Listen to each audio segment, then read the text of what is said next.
Here's a few things you need to know about the Colorado real estate market for July 2025. I'm Kylene, and I'm a licensed realtor in the state of Colorado. So first up, let's talk about interest rates. We're looking at 6.75 for a 30-year fix and 5.98 for a 15-year fix.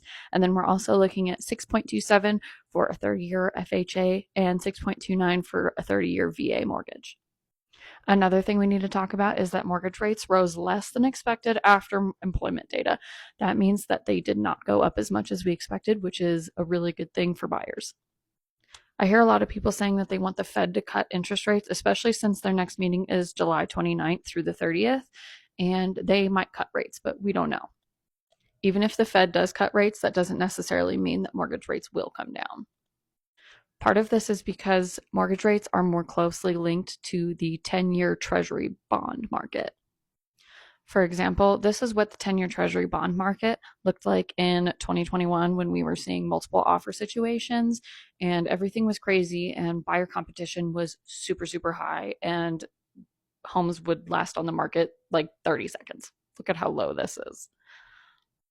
And this is where we're at right now. It doesn't look like a huge difference, and it's really not, especially if you compare it to like the 80s when you were seeing huge double-digit interest rates, but it's still a difference, and it does make a difference on your monthly mortgage payment.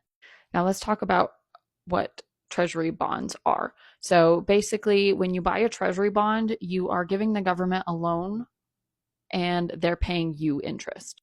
All this to say that both have an impact on the real estate market, both Fed cuts and the 10-year Treasury bond market. Of course, everyone is hoping that those interest rates come down, but nobody has a crystal ball. So what does this mean for buyers? This is still a really good market to buy. You'll be facing a lot less competition, and it's a lot easier to make negotiations or seller concessions happen. You can also offer less on the home, and it's more likely that your offer will get accepted at a lower price than the asking price.